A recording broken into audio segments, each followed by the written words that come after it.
Hello again, everyone. So yesterday we studied angle measures on the unit circle and how to convert from degrees to radians. It's very important that you understand fully yesterday's assignment, because what's going to happen is we're going to eventually go to function trigonometry. That's what you see on this little graph on the right here from circular trig.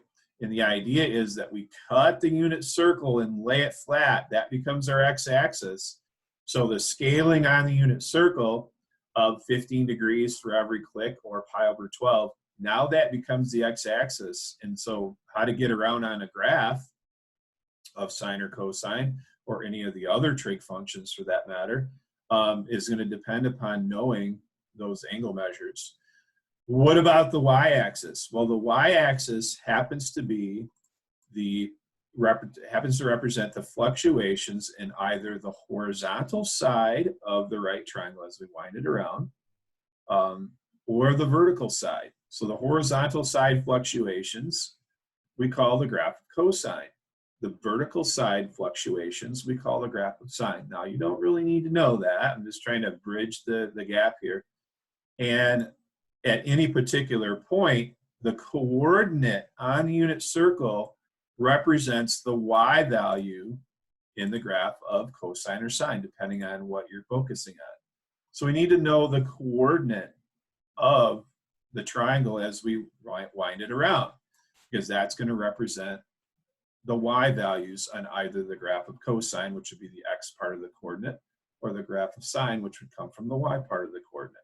How do you do that? Well, literally, you do cosine of the angle, sine of the angle, because the hypotenuse is 1. I'll put up my overhead here, and you'll see this. This is in your notes. Make sure you have the updated version that contains these quadrant coordinates. This is very important that you understand. Calculating cosine and sine always works. So here's the idea. For any particular angle, it doesn't have to be in the first quadrant. That's just how I did my demo. If we do cosine of theta, that's adjacent over hypotenuse. That's x, always x. If we do sine of theta, that's y/1. So that's why coming, as we wind it around, those fluctuations determine the graph. The x part determines the graph of cosine. The functional part of cosine. The y part determines the functional part of sine. So when I say functional part, I mean the fluctuation of y values on this graph here. All right, so we're going to study special cases. I'm going to pause my video for just a moment so I can get my demo set up, and then I'll come back and show you what that looks like. All right, so I'm back, and here's the idea with the special cases. So here we are at 0. And if I do cosine of 0, I get 1, right down here. And if I do sine of 0, I get 0. That's the coordinate at 0. Now, this first one at 15 degrees, we don't care about. You'll study it in pre-calc, but we're going to go by it. Some crazy values there. Here are the ones we start to care about. So it's the second, third, and fourth scale marks. Start determining special right triangles. And I'm just going to whip around here on the whole circle and show you these, and then get to a page where I can actually show you where in the world does 1/2 in the square root of 3/2 come from? Where in the world does the square root of 2/2 come from? It's the Pythagorean theorem. So we're going to study these special cases. So there's the 3 in the first quadrant. So there's 3 in each quadrant. 2 triangles are 30, 60, 90. One's 45, 45, 90. And we're going to be interested in doing sine and cosine, I should say cosine and sine, of the angle, the given angle that's swept out along the circle. So here's one we don't care about. There's 90 degrees. There's one we don't care about at 105. Then these 3 that we do care about. So on and so forth. So to get this right here, you don't do cosine and sine of 30. You do cosine and sine of 150. So on and so forth. There's one we don't care about. There's 180. So cosine of 180 is -1. Sine of 180 is 0. Here's one we don't care about. Now here are the 3 in the third quadrant. Notice that both of the coordinates are negative, even though the sides in the triangle would end up being positive. Okay, there's one we don't care about. There's the quadrantal angle of 270, which gives the coordinate 0, -1. So cosine of 270 or 3 pi over 2 is 0. Sine of 270 or 3 pi over 2 is -1. And then we have all these others. So here's one that we don't care about. And then the 3 in the fourth quadrant that we do. And then one we don't. And then there's back to start. So we are going to be studying the special cases. Now, why do the special cases work? So you have this page in your notes. Again, make sure you have the latest and greatest. I did update the notes. You know how I fly with that. There's a better way we put it out there. So I'm just going to prove to you why this works. And it is the Pythagorean theorem. You don't need to know this, just watch it. So the square root of 2 over 2 comes from the Pythagorean theorem. There's the Pythagorean theorem for a 45, 45, 90 right triangle, assuming we don't know square root of 2 over 2. And then we do the math. X squared is 1/2, and so x is the square root of 1/2, positive square root. Well, how is that the square root of 2 over 2? This would equal 1 over the square root of 2. You reduced it because the square root of 1 on top. Well, how's that the square root of 2 over 2? Well, there's something called rationalizing the denominator. It's a goofy thing. We don't teach it a lot, but that's how you get the value of the square root of 2 over 2. And then that just takes on, in any particular quadrant, those sides take that on. And I want you to commit that to memory. And I also want you to commit the decimal values to memory, because when you use your calculator, those will show up. So what about a 30, 60, 90? So this will hold for both of these situations. So if you look here, this is 1, that's what's given. This just, if we take 2 of these, this becomes an equilateral triangle, meaning that if we cut it in half, this has to be a half no matter what. Your radius could be 5, then this would be 2.5. No matter what that is, it's half. So you can see that by cutting this larger equilateral triangle. That's the reasoning. Now we don't know. We can't assume we know that side. So we do the Pythagorean theorem. Plus 1/2 squared equals 1 squared, which is 1. Okay. So this is x squared plus 1/4 equals 1. So x squared equals 3/4. Subtract 1/4 over. Now you square root both sides. You take the positive square root. Well, that stays square root of 3 on the top, and then the bottom is 2. So the Pythagorean theorem gives you these values. And that's why those values are there. And you just position them in. This actually becomes very easy if you just remember cosine of the given angle, sine of the given angle. Of the given angle, not the reference angle, the given angle that's swept out on the circle. Same thing will hold over here. It's just you flip the triangle. So that's the explanation. You don't need to know that work, but that's the explanation. What I want to do on the notes for your assignment is do all the quadrant cases first. And so, yeah, you can go down this page, and I'm not going to write this out every time, but literally for every single problem, if you didn't know, and I'm going to try to show you ways without your calculator on the next page, this is what you do. Cosine of 180, what is that? That's going to be -1. Sine of 180 is 0. But you're just thinking about what's the coordinate at 180? What's this coordinate right here? Well, the radius is 1, so that's -1, 0. What's the coordinate at 90? So on and so forth. What are these quadrant coordinates? That's all it's asking. So B, you're up at 90 degrees. That's pi over 2. What's that coordinate? 0, 1. You literally can draw it. It's this easy. My shaky hands there. This is 0, 1, -1, 0, 0, -1. Man, that's a bad drawing. 1, 0. And there you go. Just look at it that way. 270, that's down here. So that's 0, -1. It's that simple. These are not quadrant cases. 7 pi over 2 is a quadrant case. Okay, that's going to happen to be at 270. Now, you may not know that. So if you didn't know that, what you have to do is, and this is the big deal, you need to make sure, when you compute, if you are computing in radians, that your calculator is in radian mode. Hello, listen, people, it's time to listen.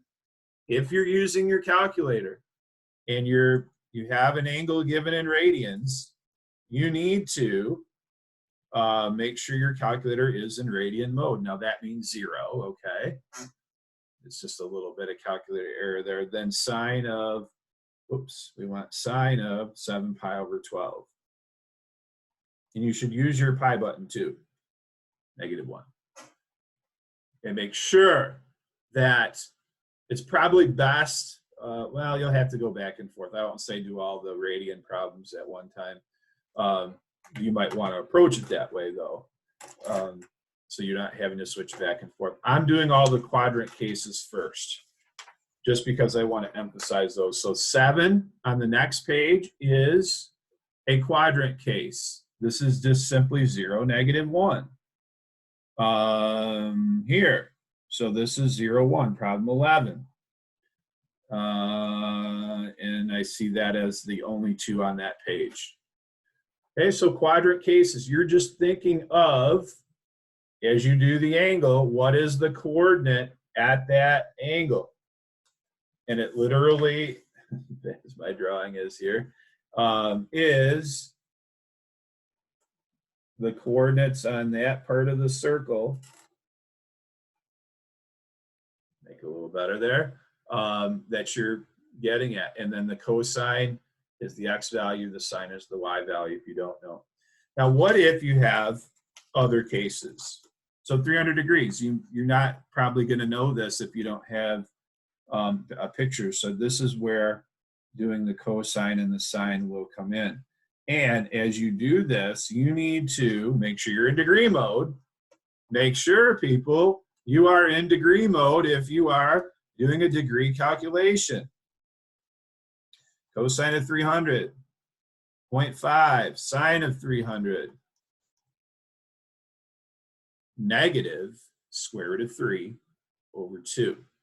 So this is where you need to commit this right here to memory. Instead of drawing it out every time, you need to be able to work fast with this. So this is 1/2 negative square root of 3 over 2. What did we just find?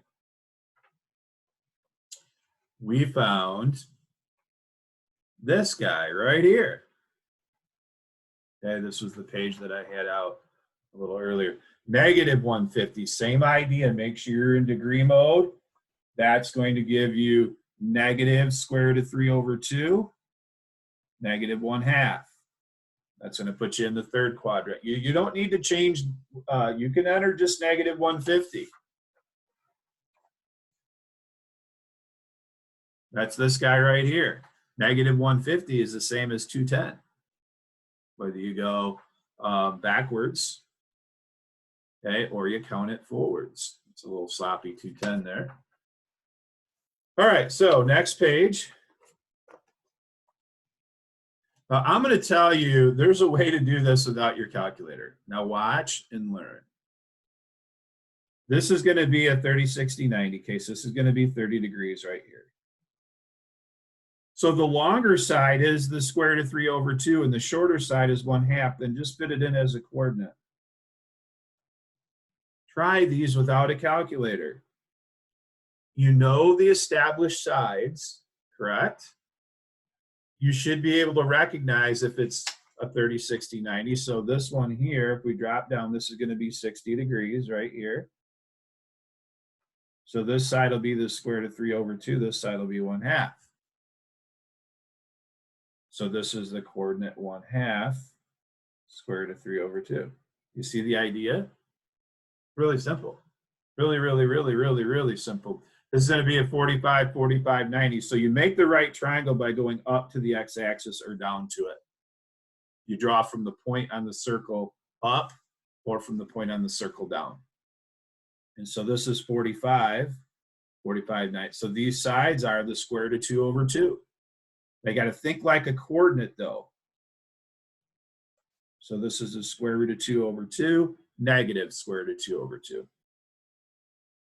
Not doing very well writing today. So here, what's this one? Well, come down to the x-axis. This will be 30, so the shorter side is 1/2, and this is negative, so this is another repeat of a problem earlier, which is okay. All right, so here, number 10, we have, this would be 1/2 and square root of 3 over 2, because this is going to be 60 right here. How do I know that? By the click. So each click is 15, so if that's 30, then that's 60. So again, think like a coordinate. So negative 1/2 square root of 3 over 2 is the coordinate here. It's really easy once you understand the sides of those right triangles. Okay, next one is problem 12. So this is 30 right here. So this is the shorter side. This is the longer side. The hypotenuse is 1. We don't need to label that. So these are two negatives. Every time you do one of these, you should be able to come back to this page and see, all right, it's that guy right there, negative 210, or positive 210, I should say. Both coordinates are negative. Remember, go up or down to the x-axis if you want to draw the right triangle. So here's a 45, 45, 90. These sides are the square root of 2 over 2. So think like a coordinate again. So it's just about putting coordinates in there. That's all you need to do. Now, again, I haven't done it in a while. If you got lost, you could do cosine. So this angle is however you want to figure it. Let's get my calculator back in Radian's mode here. So you could say this angle is negative pi over 4 if you came this way. A little bit easier to do. So if you didn't know this, if you didn't know and you forgot, you can enter in or negative 45 degrees in degree mode, whatever you want to do. The cosine and sine of the angle are the x and y value of the coordinate. And then just know the 0.7071, that goes to square root of 2 over 2. That's all that's going on. So if you can't imagine the sides in the right triangle, just go and do sine and cosine. So here's one. Come up to the x-axis when you draw your triangle. So this would be 1/2 square root of 3 over 2. So this is going to be both negative on the coordinate. I think it becomes easy without a calculator. So here, drop down this way. This is square root of 3 over 2. This is 1/2. And so this will be 1/2 square root of 3 over 2. It doesn't matter. So if you did a negative 300, this is negative 300, it's still going to give you these. I promise. Oh, I do. I do promise. So cosine of negative 300 is 1/2. And then if we did sine of negative 300, guess what? We get 0.8660. And that's what that is. Last one. So this is going to be just a first quadrant. You want to focus on the point. That's the easiest thing to do. So these are both square root of 2 over 2. So the coordinate is square root of 2 over 2, square root of 2 over 2. If you get lost, you can come back to this. this page does a really nice job of laying out all the possibilities. Just come back there, and that will tell you where you are. But get in the habit, if you have the picture of the circle, you can just construct the triangle, go up to the x-axis or down, and then just look at longer and shorter sides. These are all to scale. If they're not to scale, the shorter side's opposite the 30-degree angle. The larger side's opposite the 60. So if I was looking at problem 14, real quick, and then I'll end the video. There's your 60-degree angle. So the longer side's opposite the 60. Be careful of what's called the reference angle versus the given angle. The reference angle is 60, but the given angle that you use to do cosine and sine to get this is all the way around. It's on that tick mark. They're different. The reference angle and the given angle. The given angle is what you want to do. So this is 240. You would do cosine of 240, sine of 240 to get these values here, and not 60. Okay, so make sure you understand the difference between the reference angle and the given angle.